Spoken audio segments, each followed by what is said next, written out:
ఒక్కసారి కొమ్మూరి గోల్డ్ కి కాల్ చేయండి. తాకట్లో ఉన్న మీ బంగారాన్ని విడిపించి మార్కెట్ ప్రైస్ కి వాళ్ళు కొనుక్కుని మిగతా డబ్బులు మీకు ఇచ్చేస్తారు. Hi, welcome to Manam TV. మనం ఉన్నది మన కోసం. నేను మీ Manoj. So AP liquor scam కీలక పరిణామం చోటు చేసుకుంది. సో ఇప్పటికే అరెస్టులు జరిగాయి, వాళ్ళకి బెయిల్ రావడం జరిగింది. సో మళ్ళీ విజయసాయి రెడ్డిని, అప్రూవర్గా మారినటువంటి విజయసాయి రెడ్డిని మళ్ళీ విచారణకు పిలుస్తున్నారు. అండ్ దాని తర్వాత ఎంపీ మిథున్ రెడ్డి కూడా విచారణకు హాజరు కాకపోతున్నారు. సో అంతిమ లబ్ధిదారుడిని తేల్చబోతున్నట్టుగా కొన్ని మన సంకేతాలు కనిపిస్తున్నాయి. మాట్లాడదాం ఇదే అంశంపై. మనతో పాటు స్టూడియోలో ఉన్నారు బీజేపీ సీనియర్ నాయకులు రవిచంద్ర రెడ్డి గారు. నమస్కారం సార్. ఏంటి సార్, ఫైనల్గా బిగ్ బాస్ ని అరెస్ట్ చేసే అవకాశం ఉందంటారా? ఎన్ని విచారణలు జరిగాయి? మీరు ఇచ్చిన ఇంట్రడక్షన్ లో విజయసాయి రెడ్డి గారు ఇప్పటి వరకు అప్రూవర్ గా మారలేదు, కానీ సిట్కి విచారణకి సహకరిస్తా అన్నారు. కానీ మొత్తం తెలిసినట్టు ఒక సాక్షిగా ఒక మారితే ప్రత్యక్ష సాక్షిగా దాన్ని అప్రూవర్ అంటారు. బట్ విచారణకి సహకరించడం వేరుగా ఉంటుంది. సో అప్రూవర్ అనేది కరెక్ట్ కాదేమన్న అభిప్రాయం. కానీ ఎందుకంటే ఆయన రిజైన్ చేసేటప్పుడు ఇప్పటిదాకా ఆయన చాలా విచారణలకి ఎన్ని చేసినా సరే ఆయన దగ్గర ఉన్న డేటాను మొత్తం తీసుకెళ్లి ఇక కడుపు దించుకుంటే కాలం వాడు అన్నట్టుగా ఆయన ఇచ్చేసారు. అంటే ఎలాంటి పక్షపాతం ఆయన చూపించలేదు, జరిగింది లేదని చెప్పుకున్నారు. ఒక రకంగా ఆయనకు అప్రూవర్ గా మారాలన్న ఉద్దేశం ఉంది కాబట్టి ఇచ్చుంటారు. ఆ మాటకి మామూలుగా దీనికి ఎందుకు చెప్తున్నానంటే, ఆయన రిజైన్ చేసినప్పుడు ఒకటి నేను అప్రూవర్ గా మారను, రెండు నేను జగన్మోహన్ రెడ్డి గారి కుటుంబానికి 30 సంవత్సరాలుగా అనుబంధం కలిగి ఉంది, ఆయనకు కానీ ఆయన కుటుంబానికి కానీ నేను చెడు చేయను, ఈ 2 పాయింట్స్ చెప్పాడు. కాబట్టి వాటిని పరిగణలోకి తీసుకొని నేను చెప్తున్నా. దాంతో పాటు విచారణకు సహకరిస్తా, ఎన్నిసార్లు పిలిచినా వస్తా, నాకు తెలిసిన సమాచారం అంతా ఇస్తా అని కూడా చెప్పడం జరిగింది. సో స్కామ్ జరిగిందని చెప్పడం జరిగింది. సో ఖచ్చితంగా అక్కడి నుంచి మనం తీసుకుంటే ఈ ట్వీట్ ఏదైతే ఉందో, ఇప్పుడు మీడియా మాధ్యమంగా అన్ని ఛానల్స్ లో కూడా దీని గురించి చర్చలు జరుగుతున్నాయి, వీడియోలు నడుస్తున్నాయి, ట్వీట్ సర్క్యులేట్ అవుతుంది, లక్షల పైగా ట్వీట్ లో కూడా వ్యూవర్షిప్ ఉన్నట్టుంది. సో నేను గమనించా, ముఖ్యంగా దీన్ని ఈ ట్వీట్ ని వెనుజులకు సంబంధించిన అంశాన్ని జాతీయ స్థాయిలో కాకుండా రాష్ట్ర స్థాయిలోకి మాత్రమే పోవాలని తెలుగులో పెట్టినట్టు. ఆయన హిందీలో కానీ తెలుగులో కానీ ఇంగ్లీష్ లో కానీ ట్వీట్లు పెట్టడం అలవాటు, ఎవరెవరికి ట్యాగ్ చేయాలనేది అలవాటు. దీన్ని నాకు తెలిసి బహుశా ఎవరికి ట్యాగ్ చేయలేదు అనుకుంటా. అవును, ట్యాగ్ చేయకుండా ట్వీట్ పెట్టినట్టున్నారు. సో దాన్ని బట్టి ఎవరికి ట్యాగ్ చేసి ఎవరిని అడ్రస్ చేశారో చెప్పలేదు. కాబట్టి మన స్పెక్యులేషన్ ప్రకారం దాంట్లో ఉన్న ఆంధ్రాకి అన్వయించుకుంటే లిక్కర్ స్కామ్ విచారణకు పోబోతున్న నేపథ్యంలో మరో 2 రోజుల్లో ఆయన విచారణను ఎదుర్కోబోతున్నాడు ఈడీ ద్వారా. సో ఆ నెక్స్ట్ డే మిథున్ రెడ్డి గారు ఈడీ విచారణకు హాజరవ్వాల్సిన అవసరం ఉంది ఇదే లిక్కర్ స్కామ్ లో. ఖచ్చితంగా కూడా ఈ కోణంలో చూసినట్టయితే ఏదో కొన్ని సంచలనాలు నమోదయ్యే అవకాశం ఏమైనా ఉందా అనే అనుమానాలు కలుగుతున్నాయి. ఎవరికి తోచినట్టు వాళ్ళు భాషను చెప్పినప్పటికీ ఒకవేళ అరెస్టుల దాకా హై అండ్ లేదా బిగ్ బాస్ అని, తాడేపల్లి ప్యాలెస్ అని, గేట్ అని, అదని ఇదని, అసలు అంతిమ లబ్ధిదారని ఎన్నైతే మాటలు అంటున్నారో అవన్నీ కూడా జగన్మోహన్ రెడ్డి గారిని ఉద్దేశించి అనేక రకాల మీడియా సంస్థల్లో ప్రచారం జరిగిన ఒకవేళ అలాంటి పరిస్థితి వస్తుందేమో అని అలర్ట్ చేస్తున్నారా? ఒకవేళ అలాంటి పరిస్థితి వస్తే కారణం నేను కాదు సుమా అని చెప్పాలనుకున్నారా? ఎందుకంటే అక్కడున్న చుట్టూ ఉన్న కోటరీ డర్టీ డజన్ ఎవరైతే ఉన్నారో, ముఖ్యంగా సకలం ఆధ్వర్యంలో వాళ్ళందరూ కూడా ఈ పాటికే ఈ ట్వీట్ ని చూపించి మీరు అరెస్ట్ కావాలని కోరుకుంటున్నాడు, ఎల్లుండి విచారణకు పోతున్నాడు, మీ మీద అప్రూవర్ గా మారిపోతున్నాడు అని ప్రచారం చేసే అవకాశం ఉంది. కాబట్టి అది నేను కాదు, మీ చుట్టూ ఉన్న వాళ్ళే మొత్తం మిమ్మల్ని ఇరికించి లోపల పంపించాలనుకుంటున్నారనే మెసేజ్ ఇచ్చినట్టు నాకైతే క్లియర్ గా. ఎందుకంటే నేను అక్కడ ఉండి వచ్చిన వాడిగా వాస్తవాలు తెలుసు, విజయసాయి రెడ్డి గారితో నాకున్న పరిచయాల ద్వారా ఆయన విషయాలు నాకు తెలుసు, ఆయన మనస్తత్వం తెలుసు. సో ఈ 2 బ్యాలెన్స్ చేసుకున్నప్పుడు ఈ ట్వీట్ మీనింగ్ నాకేందంటే, రేపు నేను విచారణకు వెళ్తున్నా, వెళ్ళిన తర్వాత ఆయన ఎటు వచ్చి బయట చెప్తాడు ఆయన లోపల ఏమడిగారు నేనేం చెప్పానని.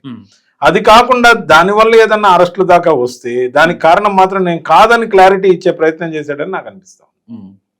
ఎందుకంటే నీ చుట్టూ ఉన్న వాళ్ళందరూ దొంగలే, వాళ్ళు ఎప్పుడెప్పుడు నువ్వు అరెస్ట్ అవుతావా, నీ అరెస్ట్ను కోరుకుంటున్నది వాళ్లే, వాళ్ళకే నువ్వు అడ్డంగా పార్టీలో ఉండడం ఇష్టం లేక కొన్ని రోజులు లోపల ఉంటే మొత్తం పార్టీ వ్యవహారాలని చక్కబెట్టుకోవచ్చని, సంపాదించుకోవచ్చని, పెత్తనం అంతా వాళ్ళు మోనోపలి చేసుకోవచ్చు అని కోరుకుంటున్నారనే ఇండైరెక్ట్ మీనింగ్ కనపడింది నాకున్న ఎక్స్పీరియన్స్ వల్ల. సో ఈ ట్వీట్ అయితే బాగా చర్చనీయాంశంగా ఉంది. బహుశా ఈ 2 రోజులు కూడా ఈ ట్వీట్ మీద చర్చలు జరుగుతూనే ఉంటాయి. ఖచ్చితంగా మనం 22వ తేదీ మధ్యాహ్నం కల్లా కొత్త అప్డేట్ ఆయన అటెండ్ అయ్యి వచ్చిన తర్వాత నాకు ఖచ్చితంగా అటెండ్ అవుతాడనే నమ్మకం ఉంది. ఎందుకంటే వీలైనంత వరకు ఆయన అటెండ్ అవుతారు. ఏదైనా వేరే సర్కమ్స్టాన్స్లో అయితే అటెండ్ కారేమో కానీ ఈడీ పిలిచినప్పుడు అటెండ్ అయ్యే అవకాశం ఉంది. సిట్టుకు కూడా పిలిచినప్పుడు వెళ్ళారు, ఒకసారి ఎప్పుడో వాయిదా కోరారు, తర్వాత మళ్ళీ సిట్టు పిలవలేదు కూడా. అవును. సో అటెండ్ అయితే ఖచ్చితంగా మీడియాని పిలిచి చెప్తారు, లేదా మీడియా బయట లేకపోతే పిలిపించైనా చెప్తారు. ఆయన ఏంటంటే లోపల ఏం జరిగిందని చెప్పే రకం. అవును, చెప్పేస్తారు. సో ఖచ్చితంగా కూడా మరుసటి రోజు దాన్ని బట్టి మిథున్ రెడ్డి గారికి వచ్చే క్వశ్చన్స్ కానీ దానికి ఇచ్చే సమాచారం కానీ అందరు అంటున్నట్టు ఆయన అరెస్ట్ కూడా ఉంటుంది అది ఇది అని అంటున్నారు. కాబట్టి ఇప్పటికే ఆయన రెగ్యులర్ బెయిల్ మీద ఉన్నాడు. అవును, కాబట్టి ఖచ్చితంగా కూడా ఒకదానికొకటి లింక్ అయి ఉంటుంది. కొన్ని సంచలనాలు ఏమైనా జరుగుతాయనే అనుమానాలు నాకు కూడా ఉన్నాయి. సార్ అసలు నిజంగా అనుకుంటున్నా, అంటే చాలా మంది సామాన్యులకు డౌట్ సార్, ఏదో స్టార్టింగ్ హడావుడి చేశారు, తర్వాత మళ్ళీ ఏదో ఆగిపోయింది, మళ్ళీ అరెస్ట్ అన్నారు, అరెస్ట్ మొత్తానికి బెయిల్ వచ్చేసాయి. అసలు లిక్కర్ స్కామ్లో ఫైనల్గా ఎవరైతే బిగ్ బాస్ ఉన్నారో వాళ్ళు అరెస్ట్ అవుతారా? ఆ సిట్టు నివేదిక, ప్రభుత్వానికి ఇచ్చిన నివేదికలో దాదాపుగా 150 పేజీల నివేదికలో చాలా ఒక 10 సార్లు దాకా బిగ్ బాస్ అంతిమ లబ్ధిదారులు ఎవరైతే ఉన్నారు అని ఇన్నాళ్ళుగా చర్చలు జరుగుతున్నాయి సార్. అంటే వైసీపీలో మీరు ఇన్నాళ్ళుగా ఉన్నారు, రాజకీయాలు చూస్తున్నారు, ఈ లాబింగ్లు తెలుసు, అసలు నిజంగా శిక్ష పడే అవకాశం చాలా దూరంగా పెట్టినప్పటికీ ఛార్జ్ షీట్లు అయితే పేరు అయితే మెన్షన్ చేశారు. జగన్మోహన్ రెడ్డి గారి పేరు కూడా తీసుకొచ్చారు. అవును, కానీ వీటన్నిటికన్నా విచిత్రం ఏంటంటే లిక్కర్ స్కామ్ విచారణ అనుకున్నంత వేగవంతంగా ఏం జరగడం లేదే. అదేం పెద్ద పురోగతిలో లేదు. ఆడేమన్నా ఉంటే కదా మమ్మల్ని పట్టుకోవడానికి, ఏదన్నా ఉంటే వచ్చి అరెస్ట్ చేయండి, జగన్మోహన్ రెడ్డి గారిని అరెస్ట్ చేయండి. ఈ డైలాగ్స్ అన్ని నాయి కాదు, ఇప్పుడు నేను చెప్తున్న ఈ లైన్స్.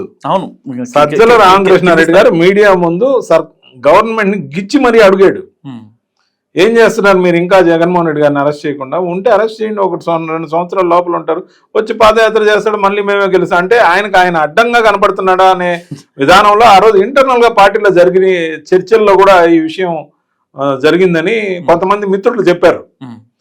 అన్న ఈయనే పంపించేటట్టున్నాడు దగ్గరుండి, ఏం అర్థం కాలేదు, ఆయన స్టేట్మెంట్కి అసలు అర్థం ఏందో తెలీదు, ఇప్పటికే రకరకాలుగా అబాస్పాలు చేస్తున్నాడు.